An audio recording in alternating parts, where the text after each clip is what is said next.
Good morning, students. How are you all? I hope you all are fine and safe too. So, students, what we have learned in our previous video, about partitions of Bengal, right?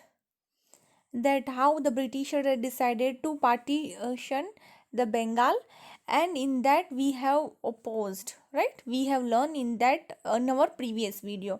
Then after हमने जो नारे होते हैं हमारे वंदे मातरम और ये सब भी स्टार्ट कर डाले थे. देन ऑल्सो हमने बहुत सारे स्ट्रॉन्ग क्या कहते हैं कि भी अगेंस्ट किया ब्रिटिशर्स के खिलाफ. बट हुआ क्या कि फाइनली पार्टीशन तो हुआ, बट हमारी जो प्रोसेस थी वो कंटिन्यूसली थी, राइट? वो भी हमने लर्न किया था कि हमने एंड तक छोड़ा कुछ भी नहीं था.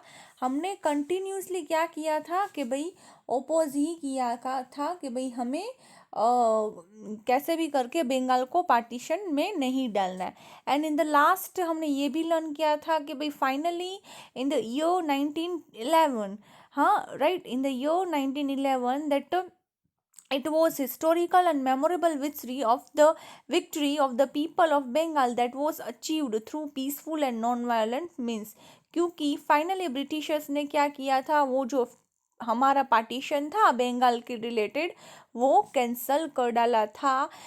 Which year? In the year of 1911, right? ये सब हमने लर्न किया था हमारे लास्ट चैप्टर में. देन आफ्टर हमने उसके बाद स्वदेशी मूवमेंट, जैसे कि हमने सब कुछ क्या किया था कि बॉयकॉट किया था. सारी की सारी जो चीज़ें थी फॉरेन्स की वो हमने क्या कर डाली थी, बॉयकॉट कर डाली थी. एंड खुद की ही सारी जो चीज़ें यूज़ करने की थी वही हमने किया था. दैट्स कॉल्ड स्वदेशी मूवमेंट. क्यों हमने स्वदेशी मूवमेंट रखा? क्योंकि जो भी क्या कहते हैं कि भाई चीज़ें थी वो हमने बाहर की कैंसिल करके हमने खुद की ही जो चीज़ें इंडिया में बनती हैं उन्हीं का ही हमने क्या किया, हो सके उतना अपना ट्रेंड ही यूज़ किया और ट्रेड उनका बंद कर डाला था. ये सब हमने लास्ट में पढ़ा था. देन आफ्टर हमने नेशनल एजुकेशन के बारे में भी पढ़ा था, राइट? कि किस तरह से जो इंग्लिश एजुकेशन है वो बंद करके खुद की ही एजुकेशन है, खुद की ही लैंग्वेज को हमने बहुत ही इम्पोर्टेंस दिया. एंड हमारी लैंग्वेज जो थी और खुद की उसको इम्पोर्टेंस देते हुए हमने अपनी कॉलेजेस वगैरह में इंग्लिश एजुकेशन को बॉयकॉट करके खुद की लैंग्वेज, नेशनल लैंग्वेज जो हिंदी है उसको इम्पोर्टेंट दिया एंड उसकी स्कूल्स वगैरह भी खुली, राइट? यहाँ तक हमने लर्न किया था. आज हम इस चैप्टर में पढ़ेंगे राइस ऑफ एक्सट्रीमिट्स. अभी राइस ऑफ एक्सट्रीमिट्स में क्या पढ़ेंगे कि भाई कौन से जो लीडर्स हैं जिन्होंने क्या कहते हैं कि भाई वाव ले लेते हैं ना कि वाव ली हो, और जिन्होंने बहुत ही ट्राई की हमें फ्रीडम दिलाने के लिए, इंडिया को फ्रीडम दिलाने के लिए. ठीक है, तो आज हम यहाँ से स्टार्ट करेंगे. तो लीडर्स लाइक दादा भाई नवरोजी, सुरेंद्र नाथ Banerjee, Gopal Krishna Gokhale, Firoz Shah Mehta believed in acquiring a political rights through the constitutional measures. They were known as the moderates since they had adopted a moderate attitude as per as the trend of the time. The moderates prepared a strong ground for national awakening by uniting the educated middle class. They sowed the seeds of self rule, equality, democracy, freedom in the minds of Indians. The outcome of their work formed a group of Indian youth who were enthusiastic, awake, and confident. फिर क्या हुआ कि ये जो लोगों में इतनी मतलब क्या कहते हैं कि अपना मतलब जो आउटकम होता है ना कि भाई फ्रीडम के लिए जो ईगरनेस होती है जो उनके माइंड में चलती थी, उनके लिए उन्होंने वो जो सीड वो जो चीज़ें हैं, वो जो सेल्फ रूल इक्वालिटी है, वो जो खुद में तो उनके थी ही थी, प्लस उन्होंने इतना उनके नारे वगैरह लगाए और इतना उन्होंने लोगों में जुलूस भर दिया कि लोगों का कॉन्फिडेंट जो था ना वो भी बढ़ गया. एंड धीरे धीरे छोटे से बड़े बड़े ग्रुप बनते गए एंड वो लोग अपनी इंडिया के फ्रीडम के लिए लड़ाई करने के लिए स्टार्ट हो गए, right? Here you can see the picture of Dadabhai Navroj Singh, Navrojji, Sundarnath Banerjee, Gopal Krishna Gokhale. Now, in the context of the moderate ideology, was a group of three leaders: Lala Lajpat Rai from Punjab, Bal Gangadhar Tilak from Maharashtra, and Bipin Chandra Pal from Bengal. इन तीनों को लाल बाल पाल भी बोला जाता है, right. Now again I am repeating: Lala Lajpat Rai from the Punjab, that is Lal; Bal Gangadhar Tilak from Maharashtra, that is Bal; and Bipin Chandra Pal, right, that is Pal. तो लाल बाल पाल, लाल क्यों? लाला लजपत राय से लाल, बाल गंगाधर तिलक से बाल, एंड बिपिन चंद्र पाल से पाल. वो कहाँ से थे? पंजाब, महाराष्ट्र एंड बंगाल से थे, right. This leader wanted to acquire the self rule not as a favour but as their right. They followed the policy aggressions and revolutions and hence were called the extremists. इन लोगों से हिसाब से हमें जो self rule चाहिए वो किसी के फेवर थ्रू नहीं चाहिए, बट ये हमारा राइट है कि हमें फ्रीडम मिले, राइट. हर किसी की देखो थिंकिंग वगैरह तो अलग ही होती है ना. तो उस हिसाब से इन लोगों ने ये सोचा कि हमें जो हमारा सेल्फ रूल है, जो हमारी सेल्फ रिस्पेक्ट है, जो हमारी फ्रीडम है, वो हमें किसी की दया से नहीं चाहिए. हमें हमारी फ्रीडम जो है वो हमारी बर्थ राइट है और वो हमें मिलना चाहिए, राइट. तो वो जो उनमें जो था ना अग्रेशन और रिवोल्यूशंस, वो उनमें मतलब इतना भरा हुआ था, जो लोगों में भी उन्होंने दिखाया एंड खुद ने भी उन्होंने दिखाया. And that's called the extremists. उसको बोलते हैं एक्सट्रीमिट्स, मीन्स कि जो चेंज लाना था ना वो उन्होंने लाया. मॉडरेट लीडर्स में से ये जो तीन थे जो चेंज इन्होंने लाया. नाउ लोकमान्य तिलक. अगर हम लोकमान्य तिलक के बारे में अगर हम पढ़ें तो इसमें क्या है? सो बाल Gangadhar Tilak, popularly known as Lokmanya Tilak. अब बाल गंगाधर तिलक, अभी बाल गंगाधर तिलक मीन्स बाल, राइट. और वो कहाँ से थे? तो वो थे महाराष्ट्र से. ये याद रखना स्टूडेंट्स. सो बाल Gangadhar Tilak, popularly known as Lokmanya Tilak, was a prominent extreme leader. He gave the slogan, Swaraj is my birthright and I shall have it. He started the celebration of Ganesh Chaturthi and Shivaji Jayanti. He started two newspapers, namely Kesari in Marathi and Maratha in English. Its impact was noteworthy. He played an important role in the Home Rule movement in 1916 CE. देखो, बाल गंगाधर तिलक तो extreme leader क्यों बोला गया है? जैसे कि मैंने आपको पहले ही बोला कि क्यों इनको एक्सट्रीमिस्ट लीडर बोला गया है, क्योंकि इन्होंने पहले से ही बोला जो हमारा सेल्फ रूल है, जो हमारी सेल्फ फ्रीडम है, वो हमें किसी के फेवर में नहीं चाहिए. वो हमारे को किसी की फेवर में नहीं चाहिए. वो हमारा बर्थ राइट है और वो हमें मिलना ही चाहिए, राइट. उनको किसी की, वो बोलते ना, हमें किसी के फेवर नहीं चाहिए या नहीं हमें किसी की सिंपैथी चाहिए, पर जो हमारे हक में हमें मिलना चाहिए वो तो हम लेके ही रहेंगे. सो अकॉर्डिंग टू द बाल गंगाधर तिलक, उन्होंने क्या स्लोगन बोला? उन्होंने यही स्लोगन बोला कि Swaraj is my birth right and I shall have it. ये जो फ्रीडम है, ये जो स्वराज है, वो मेरा बर्थ राइट है एंड मुझे मिलना ही चाहिए. आई शैल हैव इट, राइट. और उन्होंने क्या किया कि जैसे कि गणेश चतुर्थी है, शिवाजी जयंती है, वो जो उनके सेलिब्रेट करने के जो क्या कहते हैं कि भाई फेस्टिवल होते हैं जो महाराष्ट्र में सेलिब्रेट करते हैं. अब गणेश चतुर्थी है, वो आपको पता ही होगा स्टूडेंट्स की कैसे महाराष्ट्र में सेलिब्रेट करते हैं. गणेश चतुर्थी बहुत ही बड़ा जो फेस्टिवल है वो महाराष्ट्र का ही है, राइट. फिर तो धीरे धीरे हर एक स्टेट में सेलिब्रेट किया जाता है जो लोग मानते हैं, बट महाराष्ट्र का फेमस अगर सेलिब्रेशन हो तो Ganesh Chaturthi and Shivaji Jayanti, right. तो उन्होंने क्या किया कि उनके हिसाब से जो ये फ्रीडम हमें मिलनी चाहिए वो हमारा बर्थ राइट है। अभी जहाँ पे आपका बोर्न होगा, जहाँ के आप सिटीजन कहलाओगे, तो वहाँ पे आपको हर एक चीज़ सेलिब्रेट करने की क्या होती है, फ्रीडम होती है। और वो राइट टू क्या कहते हैं, फ्रीडम, ये राइट टू फ्रीडम जो हमारे जो फंडामेंटल राइट्स में भी आता है, तो ये जो फ्रीडम है, ये जो चीज़ है, वो हमारे बर्थ राइट में ही आती है। Why? Because we are the citizen of India. तो ये जो है चीज़ हमारे हक में आती है। तो उनके हिसाब से उनको किसी के अंडर में रहना या उनके हिसाब से चलना उनको समझ में नहीं आता था। तो बाल गंगाधर तिलक ने क्या किया, न्यूज़पेपर पेपर जो है वो भी स्टार्ट किए मराठी एंड मराठा में, राइट। उन्होंने नेम दिया Kesari in Marathi and Maratha in English. और उनका जो इम्पैक्ट था वो बहुत ही अच्छा पड़ा लोगों में। And even though home rule movement जो है, जो 1916 में हुआ, उनका भी उनमें जो बहुत ही बड़ा हाथ है, उनमें उनका बहुत बड़ा अच्छा सा सपोर्ट भी है।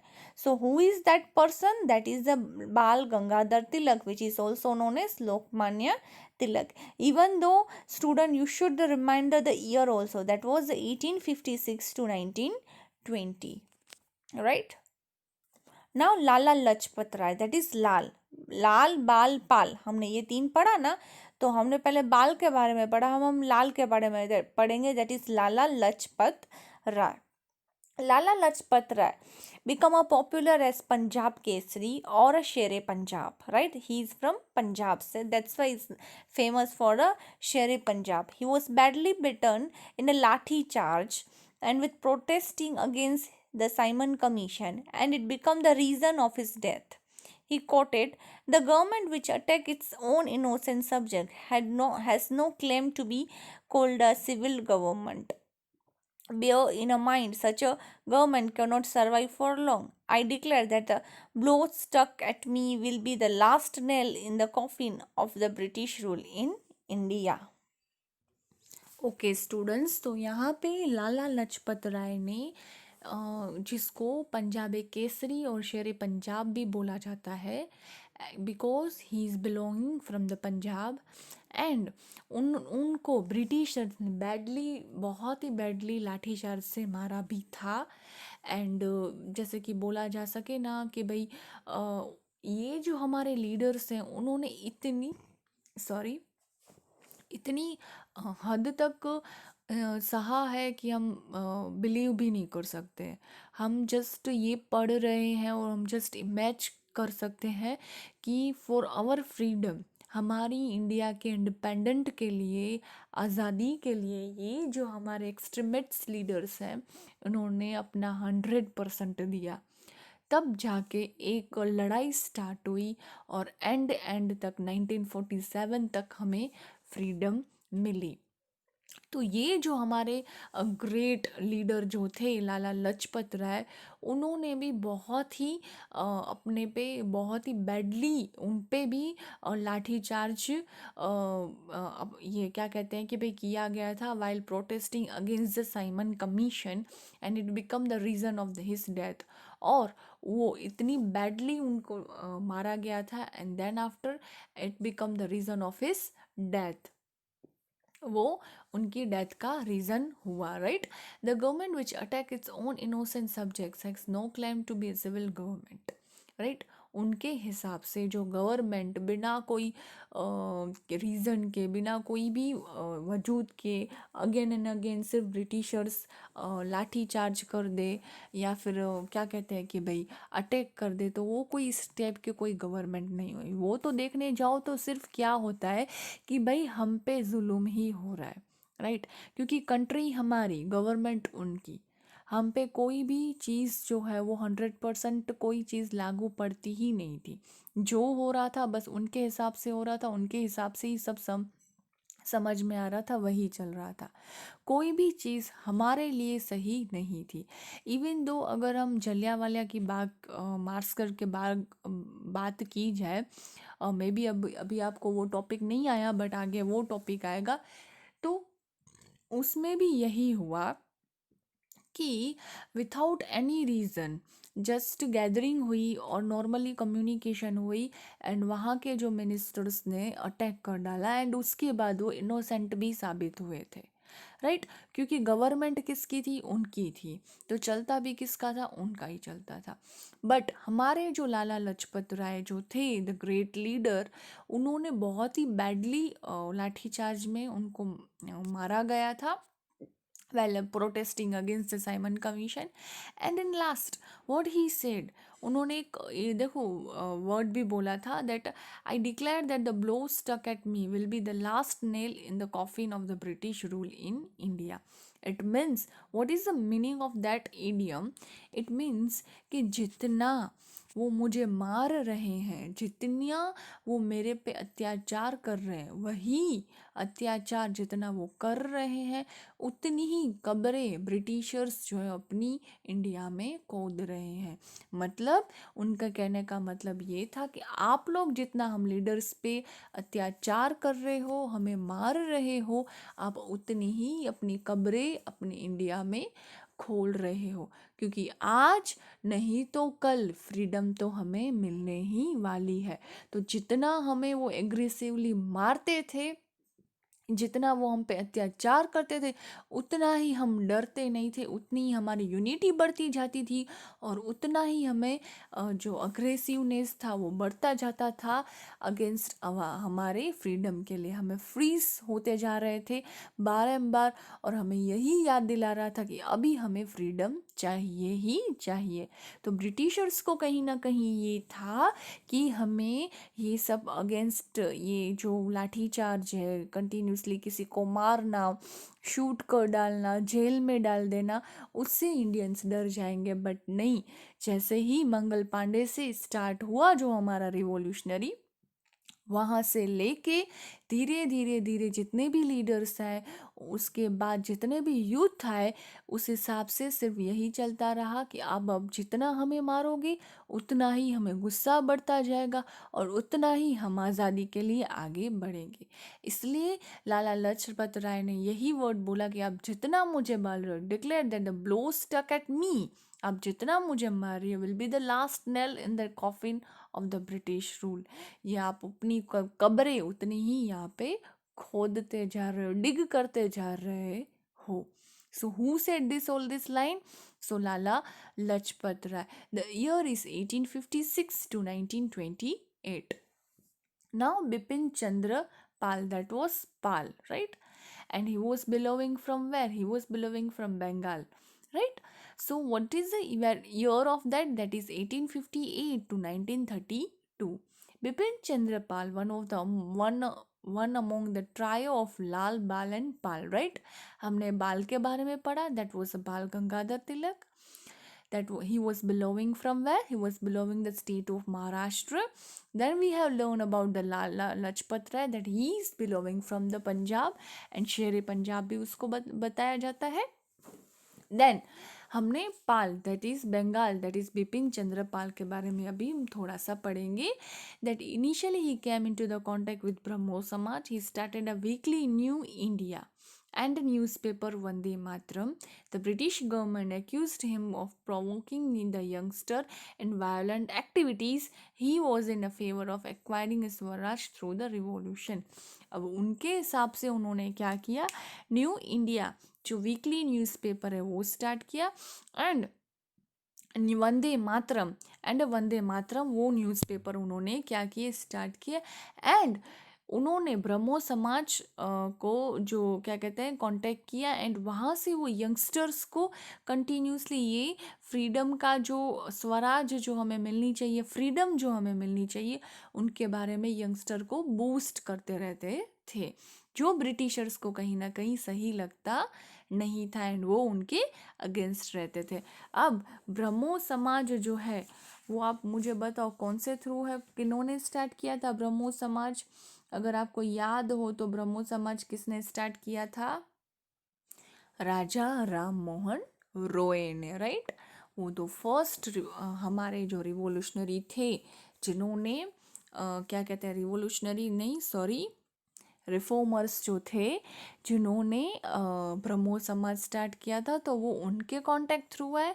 एंड वो यंगस्टर को यही मैसेज देते रहे, क्या मैसेज देते रहे, दैट कैसे भी करके हमें अभी फ्रीडम चाहिए, जिसमें कहीं ना कहीं British were not agree in that. Fine.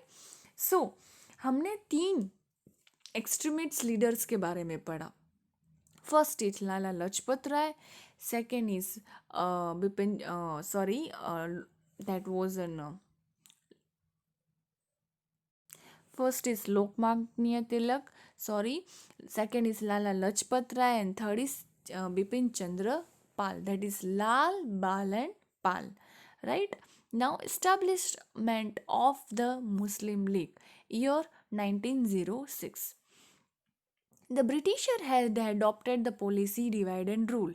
Nationalism was growing at a quick pace in India, and the British found it unnecessary to break the national unity. They could successfully convince a group of Muslim leaders into the forming the Muslim League. It was formed in Dhaka in 1906. The religious head of Muslim Aga Khan, Nawab of Dhaka, Salim Ullah Khan, Visri Minto, and his private secretary Dunlop Smith played a vital role in the establishment of the Muslim League. See, Minto को है ना, विस्ली Minto को the father of Muslim League भी बोला जाता है, क्योंकि उनका जो हाथ था ना बहुत बड़ा था। जैसे कि ब्रिटिशर्स ने स्टार्ट कर ही डाला था कि हमें कैसे भी करके क्या कहते हैं कि भाई इन लोगों को डिवाइड एंड रूल पॉलिसी में डालना है, और उन्होंने काफ़ी हद तक ट्राई भी किया एंड वो कहीं ना कहीं सक्सेस भी गई। तो जैसे ही हमारा नेशनलिज्म जो है वो आगे आगे बढ़ता रहा कि भाई हमारे नेशन के प्रति जो हमारा लव था, ईगरनेस थी फ्रीडम की, वो बढ़ती रही, तो कहीं ना कहीं ब्रिटिशर्स को ये लगा कि ये इतना अगर बढ़ता गया तो हमारे लिए बहुत ही दिक्कत वाली बात हो जाएगी। तो उन्होंने क्या किया, उन्होंने डिवाइड एंड रूल पॉलिसी अपनाई एंड उन्होंने मुस्लिम लीग फॉर्म किया, और उन्होंने उसमें कन्विंस किया, कौन से लीडर्स को उन्होंने कन्विंस किया, आगा खान, नवाब ऑफ ढाका जो थे, और सलीम उल्ला खान। उन्होंने ऐसे ऐसे लीडर्स को कैसे भी करके कन्विंस किया एंड उन्होंने दूसरी मुस्लिम लीग स्टैब्लिश्ड की इन द ईयर 1906, क्योंकि कहीं ना कहीं उनको ऐसे ही था, अगर हम डिवाइड एंड रूल पॉलिसी नहीं खेलेंगे, अगर हम हिंदू मुस्लिम को अलग नहीं करेंगे, तो हमें कहीं ना कहीं जो फ्रीडम थी, वो जो फ्रीडम का जो मूवमेंट चल रहा था वो कहीं ना कहीं कम हो जाएगा। बट हुआ क्या, फ्रीडम तो हमें मिली, हम डिवाइड भी हुए, बट उस टाइम पे हम थोड़े कहीं ना कहीं एक हो गए थे, क्योंकि पहले इंडिया की आज़ादी ज़रूरी है। देन जैसे ही इंडिया को ऐसे लगा कि फाइनली इंडिपेंडेंस मिलने वाली है, देन आफ्टर हमारे में डिवाइड भी हुआ, इंडिया एंड पाकिस्तान डिवाइड भी हुए, एंड देन आफ्टर डिवीजन भी हुआ इंडिया एंड पाकिस्तान का, राइट। सो ब्रिटिशर्स ने लास्टली भी ये मोमेंट के लिए छोड़ा नहीं, उन्होंने डिवाइड एंड रूल पॉलिसी कैसे भी करके खेली and they become the successful in that policy. Now home rule movement, जैसे कि लोकमान्य तिलक का ऐसे बोला गया कि बहुत ही अच्छा इंपॉर्टेंट रोल है होम रूल मूवमेंट में। नाउ वी विल लर्न कि that is what is home rule movement. Now, between 1916 and 1918, when the World War First was closing, prominent Indians like Joseph Baptista,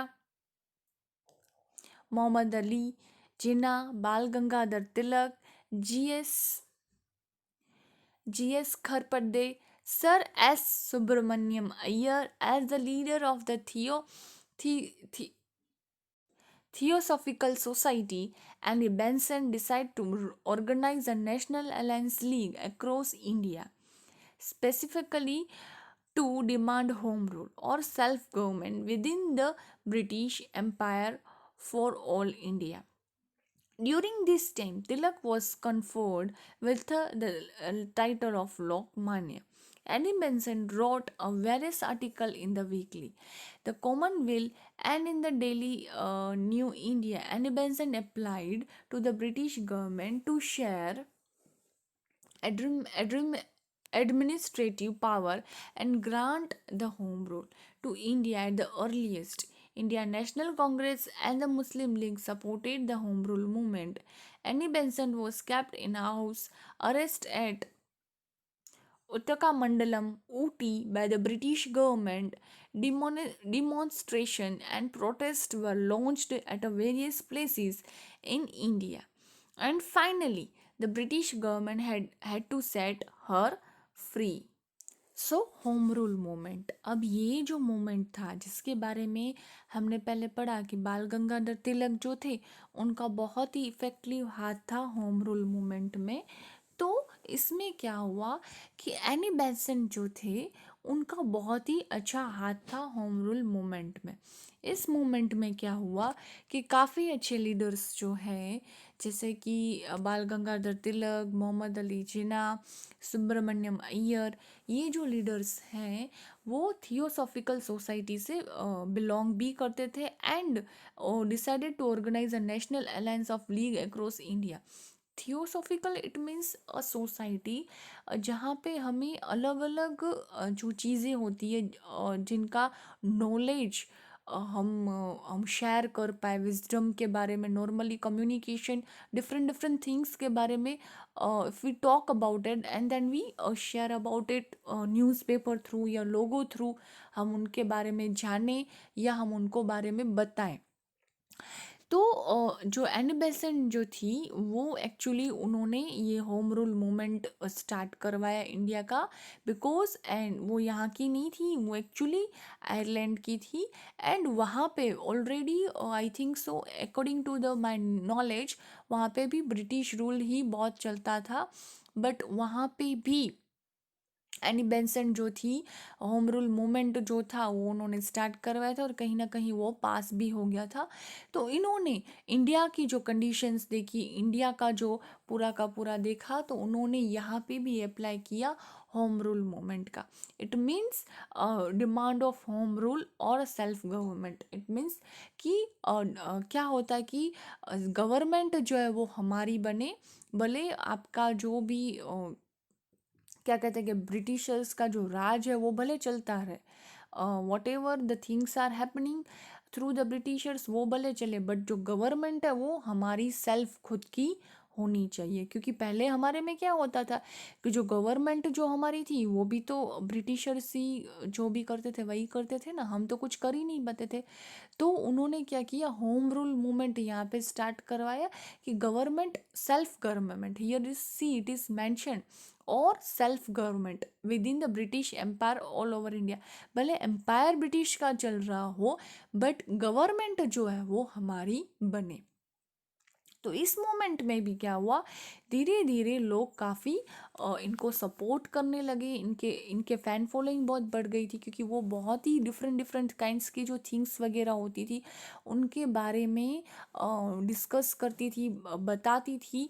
तो यहाँ पे उनका जो communication है, लोगों की जो फ़ैन फॉलोइंग है वो बढ़ गई थी। बट हुआ क्या कि ये जो चीज़ें जो थी वो कहीं ना कहीं ब्रिटिश को समझ में नहीं आ रही थी। बट एनी बेसेंट ने धीरे धीरे देखा कि इंडिया की ये जो हालत हो रही है और इंडिया की ये जो चीज़ें हैं, तो उन्होंने भी क्या किया, धीरे धीरे वो इंडिया के टॉपिक्स पे, इंडिया के फ्रीडम मूवमेंट में इंटरेस्ट लेने लगे और उन्होंने नेशनल कांग्रेस भी ज्वाइन कर डाला था एंड उन्होंने सपोर्ट किया था होम रूल मूवमेंट में भी। बट वो इस मूवमेंट में जैसे उन्होंने सपोर्ट भी किया एंड उनको अरेस्ट भी कर ब्रिटिशर्स ने कर दिया था ऊटी में।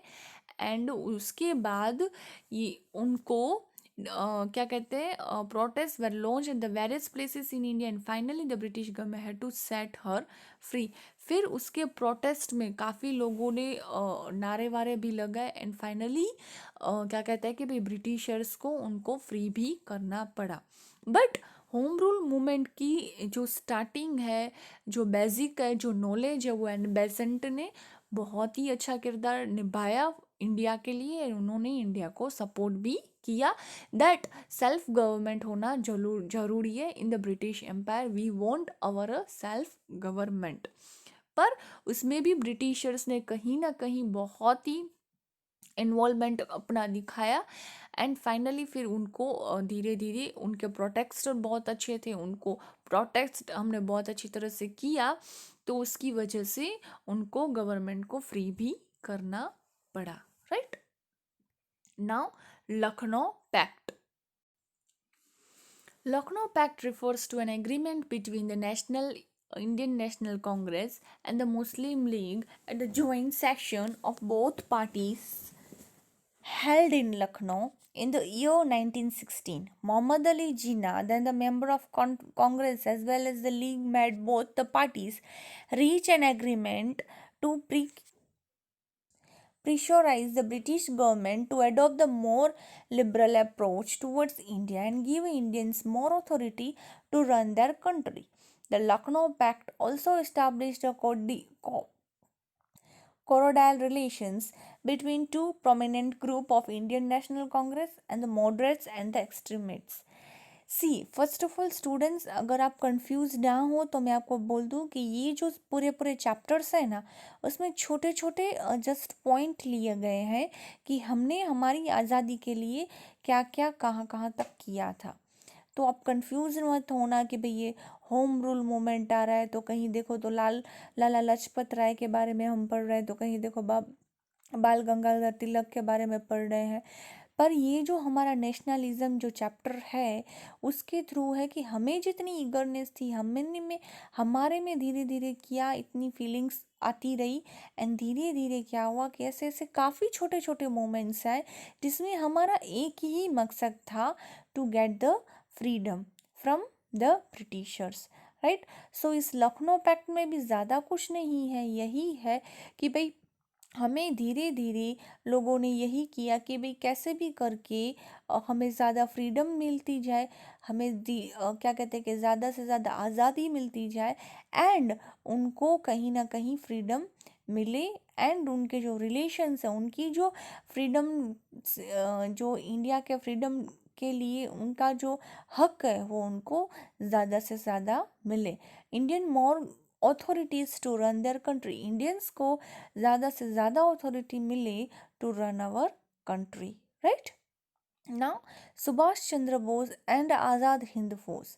इसमें हम पढ़ेंगे सुभाष चंद्र बोस के बारे में एंड उन्होंने आज़ाद हिंद फौज जो अपनी क्या कहते हैं कि पार्टी बनाई उसके बारे में हम इसमें पढ़ेंगे। सुभाष चंद्र बोस के बारे में मैं आपको अगर शॉर्टली बताऊं तो सुभाष चंद्र बोस को जो था पहले से ही जो फ्रीडम के लिए जो उनका क्या कहते हैं कि भाई इंडिया की फ्रीडम की आज़ादी के लिए उनको पहले से ही बहुत था कि इंडिया को आज़ादी वगैरह मिले। एंड धीरे धीरे उन्होंने जो जिस तरह से अपना सराउंडिंग देखा, जिस तरह से उन्होंने अपने इर्द गिर्द देखा, इन्वायरमेंट देखा, उस तरह से उनको इतनी स्टडीज़ करने के बाद भी फिर उनको ऐसे हुआ that he will get the India as the free from the britisher. And उनका भी बहुत अच्छा हाथ था इंडिया को फ्रीडम दिलाने के लिए। इवन दो एक मूवी आती है that was an Subhash Chandra Bose की एक मूवी है, वो बहुत अच्छी मूवी है, अगर आप वो देखोगे तो उसमें आपको पूरी की पूरी डिटेल मिल जाएगी सुभाष चंद्र बोस के बारे में। सो Subhash Chandra Bose was born on 23rd January 1897 in Cuttack, Orissa. His mother name was Prabhavati and his father name was Janaknath Bose. He was very intelligent since his childhood. He stood a fourth in an ICS exam in the year 1920 and conducted in London. He joined the Indian National Congress after returning to India and participated in the freedom struggle. He was arrested for 11 times under the politician offense. He became the president of Haripura session of Congress in 1938 CE and the second time in the Tripura session held in 1939 CE. Differences opinion forced him to resign from the post of the president to the Indian National Congress. सो अगर सुभाष चंद्र बोस की बात की जाए तो उनका born 23 जनवरी को हुआ, ओडिशा में, कटक ओडिशा में हुआ। उनकी मम्मी का नाम प्रभावती, उनके पापा का नाम जनकनाथ बोस जो था। एंड वो बचपन से ही क्या थे, इंटेलिजेंट थे। एंड वो आईसीएस की एग्ज़ाम में 4th नंबर पे स्टूड हुए इन द ईयर ऑफ 1920 में, conducted in London. Now you can think about London में वो 4th पोजीशंस पे खड़े हुए। देन आफ्टर उन्होंने इंडियन नेशनल कांग्रेस भी ज्वाइन किया था। After returning to India he participate the freedom struggle, और उन्होंने फ्रीडम स्ट्रगल में पार्टिसिपेट किया। एंड वो अपनी एज में 11 बार जेल भी जा चुके हैं, अरेस्ट भी हो चुके हैं। एंड वो president Haripura session of Congress के भी बने। एंड सेकेंडली वो त्रिपुरा सेशन में भी क्या बने कि भाई क्या कहते हैं, प्रेसिडेंट्स बने। मतलब जैसे मैंने आपको बोला कि सुभाष चंद्र बोस के बारे में, उनका बहुत ही अच्छा हाथ था to get the freedom from the britishers to India. तो इंडिया के फ्रीडम में उनका बहुत ही अच्छा हाथ भी था। As a chief of Azad Hind Force, that was Indian National Army, an Indian soldier from British Army, Captain Mohan Singh, formed Azad Hind Force. With the help of Indian soldier who had surrendered to Japan as were a prisoner due to the differences opinion between Japanese government and the Ras Bihari Bose, Mohan Singh had to resign. The future of Azad Hind Force, Indian National Army, became a blurred. With the general consent, Ras Bihari Bose appointed Subhash Chandra Bose as the chief of Azad Hind Force on 4th July 1943. He was given the honorary title of Netaji, and Netaji gave the slogan Chalo Dilli and Jai Hind to the force of the nation. जैसे कि Indian soldier थे British army के, कौन, मोहन सिंह, जिन्होंने form किया था Azad Hind form, that is Indian national army, with the help of Indian soldier जो surrendered हो गए थे जापान में एज अ प्रिजनर। ठीक है, उनकी हेल्प से उन्होंने आज़ाद हिंद फौज बनाई थी। बट क्या हुआ कि मोहन सिंह ने रिज़ाइन कर डाला due to the difference opinion between Japanese government and the Ras Bihari Bose. Mohan Singh had to resign, उन्होंने आज़ाद हिंद फौज रिज़ाइन कर डाली। फिर उनको आज़ाद हिंद फौज का जो क्या कहते हैं कि भाई फ्यूचर था वो बहुत ही ब्लर दिखाई देने लगा।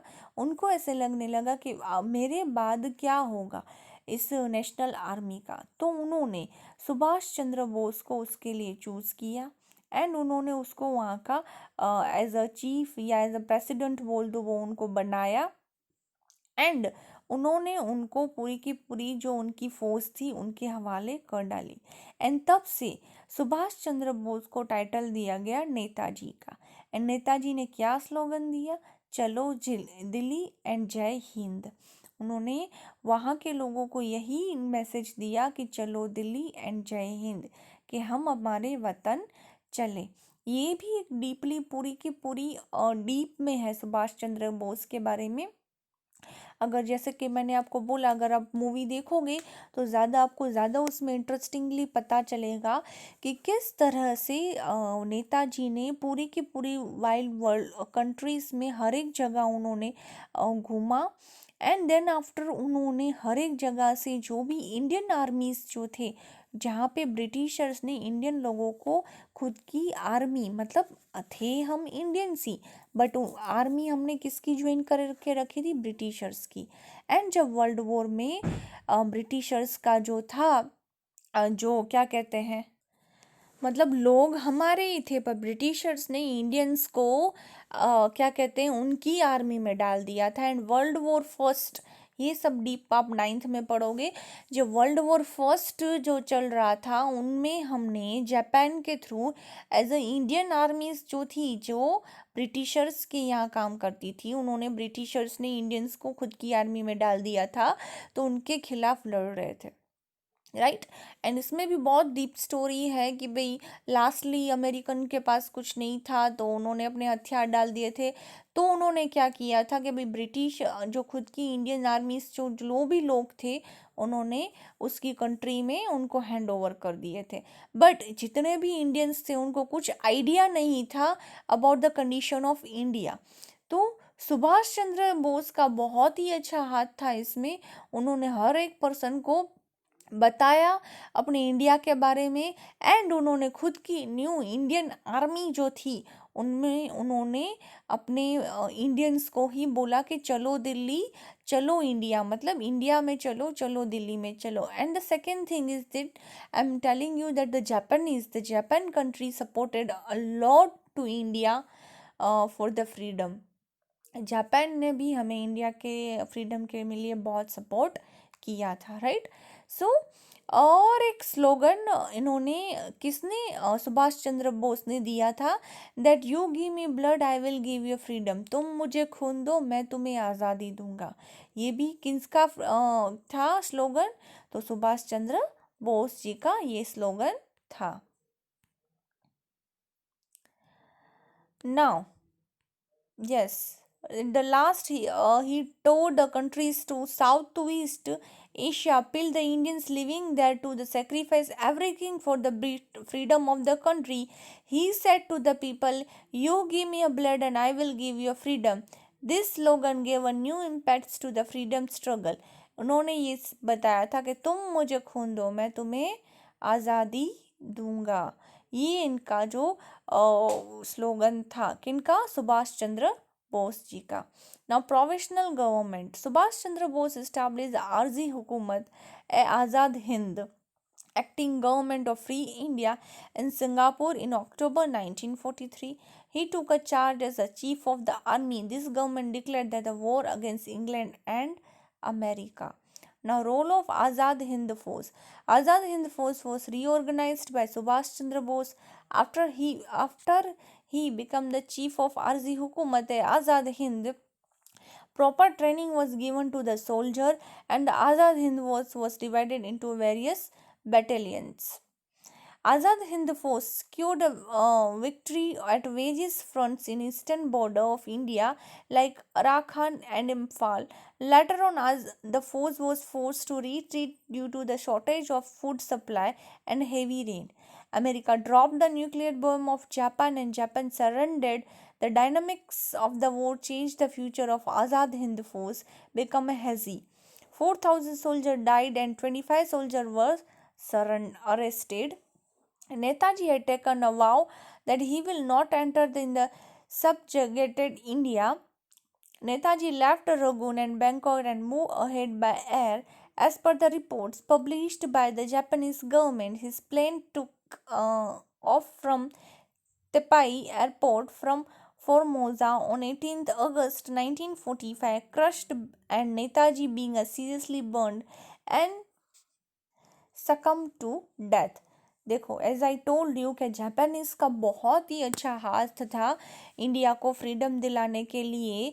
तो जापानीज़ ने जब आज़ी हुकूमत आज़ाद एक्टिंग अ गवर्नमेंट लो ये जो पूरी की पूरी फ़ौज बनी सिंगापुर में 1943 में, तब डिक्लेयर हुआ कि वॉर अगेंस्ट किया जाएगा इंग्लैंड एंड अमेरिका में। और ये जो हमारे इंडियन सोल्जर्स जितने भी थे उनकी एक फ़ौज बनाई गई, उनको प्रॉपर ट्रेनिंग दी गई और उनके प्रॉपर ट्रेनिंग में फिर वो एकदम प्रॉपर ट्रेन हो गए, प्रॉपर ट्रेन से चलने लगे। उसमें लेडी मेल फीमेल दोनों थे। उन्होंने बहुत ही अच्छी तरह से प्रॉपर ट्रेनिंग ली एंड अपनी आज़ादी के लिए उन्होंने ट्रेनिंग लेके जब उन लोगों को वहाँ से दिल्ली चलना था, तब इन बिटवीन क्या हुआ, ब्रिटिशर्स ने उन हमारी फ़ौज पे अटैक किया, जिसमें जापानीज़ के लोग भी हमारे साथ थे। उन्होंने हमारा खाना पीना वेपन्स जो भी प्रोवाइड करने थे वो प्रोवाइड किए और हमारा उनका बहुत ही अच्छा सपोर्ट था। बट एट लास्ट क्या हुआ कि जब अमेरिका ने हिरोशिमा एंड नागासाकी में जापान में बम अटैक किया, न्यूक्लियर बम अटैक किया, तब जापान पूरा का पूरा क्या कहते हैं कि भाई आधे से ज़्यादा ख़त्म हो गया। उस न्यूक्लियर बॉम्ब में जापानीज के काफ़ी लोगों की डेथ हो गई और जापान काफ़ी लॉस में चला गया। एंड फिर उन्होंने बीच में ही इस आज़ाद हिंद फौज में जो भी चीज़ें प्रोवाइड करनी थी, जो भी उनकी आर्मी थी, उन्होंने हाथ खड़े कर डाले एंड उन्होंने बोला कि यहाँ से हम आप लोगों को सपोर्ट नहीं कर सकते हैं, हमें यहाँ से जाना ही होगा। आप लोगों की अभी जो ये लड़ाई है खुद ही लड़ो, क्योंकि अमेरिका ने हमें सपोर्ट करने ही नहीं दिया। और तब वर्ल्ड वॉर सेकेंड जो था वो चालू था एंड उस बीच अमेरिका ने जापानीज पे अटैक भी किया था। तो उस वजह से क्या हुआ कि हमारे काफ़ी सोल्जर्स, कितने सोल्जर्स इसमें बोले गए हैं, 25,000 सोल्जर्स जो अरेस्ट हुए एंड 4,000 सोल्जर्स की डेथ हो गई एंड हम दिल्ली तक भी पहुंच नहीं पाए ऐसे। एंड उस बीच ही अमेरिका ने बहुत ही हमें ख़त्म ही देखने जाओ तो कर डाला। तो दिस इज ऑल अबाउट क्या था कि नेशनलिज्म के बारे में था। And in the last topic हमने पूरा का पूरा किसके बारे में पढ़ा, हमने पढ़ा पूरा का पूरा सुभाष चंद्र बोस के बारे में। पहले जो चैप्टर था वो हमने रिफॉर्मर्स के बारे में पढ़ा कि इंडिया में जब ब्रिटिशर्स रूल करते थे, सॉरी, तो उस टाइम पे जो रिफॉर्मर्स ने अपना काम दिखाया उसके बारे में पढ़ा। फिर इस चैप्टर में हमने थोड़ा सा क्या अलग पढ़ा, नेशनलिज्म इन इंडिया के बारे में, कि भाई कौन से टॉपिक्स थे जिसकी वजह से हमें जो ईगरनेस, हमें जो क्या कहते हैं कि भाई घृणा जो होती है ना, कि भाई अंदर से ये ईगरनेस, जो एंथुजियाज्म प्रोक हुआ टुवर्ड्स अवर फ्रीडम, वो रीज़न से हुआ। Like political reason, economical reason ले, टेलीकम्युनिकेशन रीज़न ले। फिर हमने इसमें ये पढ़ा कि धीरे धीरे हमें कैसे इंडियन नेशनल कांग्रेस फॉर्म्ड हुई, बंगाल पार्टीशन कैसे हुआ, डिवाइड एंड रूल पॉलिसी खेली गई, देन आफ्टर स्वदेशी मूवमेंट हमने पढ़ा, नेशनल एजुकेशन के बारे में पढ़ा और उसमें एक्सट्रीम लीडर्स का जो काम था वो बहुत अच्छा था, जैसे कि लाल बाल पाल। देन आफ्टर लखनऊ पैक्ट के बारे में पढ़ा, बिपिन क्या कहते हैं कि मुस्लिम लीग के बारे में पढ़ा, होम रूल मूवमेंट के बारे में पढ़ा एंड लास्टली हमने पढ़ा सुभाष चंद्र बोस के बारे में। तो ये जो छोटे छोटे टॉपिक्स थे वो थे towards the nationalism towards the India के लिए जो नेशनलिज्म की जो क्या कहते हैं कि हमें विलिंगनेस एंड जो सेक्रीफाइस जो हमने एक एक चीज़ के लिए towards the one and only our nation to need rises, हमने जो हमारी नींद में जो हम सो रहे थे वो हम राइज हुआ एंड सेक्रीफाइस किया एंड कहीं ना कहीं धीरे धीरे हमें क्या मिलने लगी, आज़ादी मिलने लगी। सो स्टूडेंट्स, आज ये चैप्टर नेशनलिज्म इन इंडिया हम यहाँ पे ख़त्म करते हैं। Next, on the very next chapter, we are going to start our fourth chapter, that is revolutionary of India. कि भाई क्रांतिकारी लोग कौन कौन थे जिन्होंने बहुत ही अच्छा काम था हमें इंडिया को आज़ादी दिलाने के लिए। हमारा पूरा का पूरा हिस्ट्री इसी पे ही डिपेंड है। Independence part 1, part 2, then after post independence, ये जो 7 के 7 चैप्टर्स है वो टोटली रिलेटेड इसके ही है। थोड़े से लेंदी है इसलिए मेरी थोड़ी सी वीडियो आजकल लेंदी आपको मिलेगी, क्योंकि हमारा कोर्स बहुत है तो मैं थोड़ा सा लेंदी वीडियो बना के डीपली एक्सप्लेनेशन करने के लिए थोड़ा सा लेंदी जाएगा। ठीक है स्टूडेंट्स, तो आज हम अपना इतना ही रखते हैं। On the very next lecture we are going to start revolutionary of India. So please don't get be bored. This all chapters are very interested. If you are understanding this chapter, so you will get the interest more and more. So till that, thank you and have a good day.